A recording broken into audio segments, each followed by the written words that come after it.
Salut à tous, aujourd'hui on va parler de bulles et d'IA. YouTube regorge de vidéos qui parlent de bulles, d'autres qui la défendent. J'étais plutôt de ceux qui considéraient qu'il n'y avait absolument pas de bulles sur l'IA, mais là vous allez voir qu'il y a le début de quelque chose de très malsain et quelque chose qui me dérange beaucoup. Alors déjà quand on parle de bulles ou de surévaluation, il y a une loi qu'il faut connaître, c'est la loi d'Amara. C'est une loi qui nous dit qu'on surestime toujours les impacts sur le futur d'une technologie. Bien évidemment on peut faire le parallèle avec Internet et la bulle des années 2000, mais aussi on peut faire le parallèle avec plus récemment la blockchain, où on pensait tous qu'on allait tous migrer vers un web 3.0, alors que ça met beaucoup plus de temps que prévu à être adopté. On peut faire aujourd'hui aussi le parallèle avec la robotique qui est super hype. Peut-être que dans 50 ans on va tous se retrouver avec des humanoïdes à la maison, mais à l'instant T c'est quand même une technologie qui est surestimée. Si je vous montre les revenus d'Amazon à partir des années 1996, c'est pour expliquer qu'il y avait bien une logique à la montée de l'action en bourse, c'est parce qu'il y avait une énorme demande derrière qui faisait croître son chiffre d'affaires, et que même si oui il y a eu une bulle avec une euphorie qu'on peut voir à la fin de ce graphique,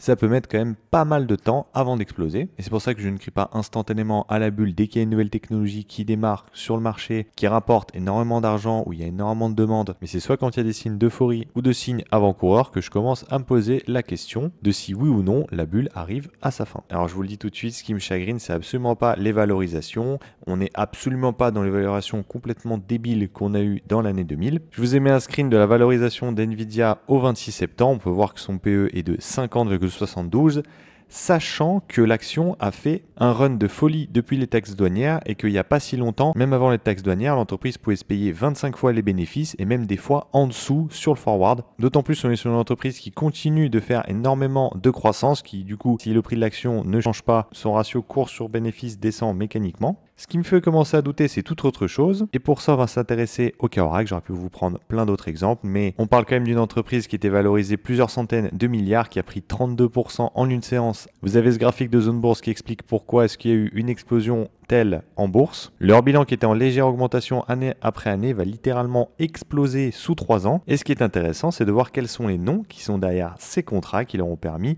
littéralement d'avoir une explosion de leur bilan à la hausse future. On retrouve OpenAI, Meta, Nvidia, Amazon, Google et Microsoft. Vous allez me dire, ok, c'est toujours les mêmes noms qui reviennent sur le devant de la table, mais c'est pas grave, s'ils veulent cramer leur cash, ils font ce qu'ils veulent. Et vous avez raison, mais il y a une news qui a fait que vous regardez cette vidéo aujourd'hui. C'est l'annonce d'Nvidia qui a investi 100 milliards de dollars dans OpenAI. Je vous ai mis cette image parce qu'elle m'a beaucoup fait rire, mais elle résume très très bien ce que je veux dire derrière cette vidéo. On a Nvidia qui investit dans OpenAI et OpenAI qui achète les produits d'Nvidia. Mais ça va plus loin que ça parce que OpenAI utilise du cloud fourni par les GAFAM qui se fournissent chez Nvidia. On oublie la croissance organique, on est plus sur un schéma où l'argent part de A pour aller vers le B, du B au C, et du C, ça retourne directement dans les poches du A. Et c'est pour moi là où on peut faire le parallèle entre la crise des années 2000 et même la crise des subprimes en 2008. Parce que même les startups qui arrivent à lever des milliards vont créer des produits pour l'un de ces trois acteurs et donc rentrer dans ce cercle infini qui va finir par exploser si on ne trouve pas d'autre utilité que d'alimenter ce cercle. Alors bien évidemment, on ne sait jamais quand est-ce que la roue va briser, surtout que les GAFAM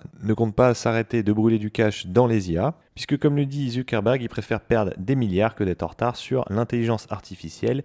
Et je les comprends parce que ça serait actuellement l'une des seules choses qui pourrait leur faire perdre leur hégémonie, ça serait qu'une entreprise concurrente arrive avec des modèles IA beaucoup trop poussés pour eux et vienne prendre leur part de marché exactement comme Apple a fait à BlackBerry en 2007. Donc c'est vraiment cette concentration d'acteurs qui ont le pouvoir et qui se financent les uns les autres qui me met mal à l'aise sur la suite de l'IA. Mais qu'est-ce que vous en pensez? N'hésitez pas à me le dire en commentaire. Je vous dis à la prochaine. Tchuss!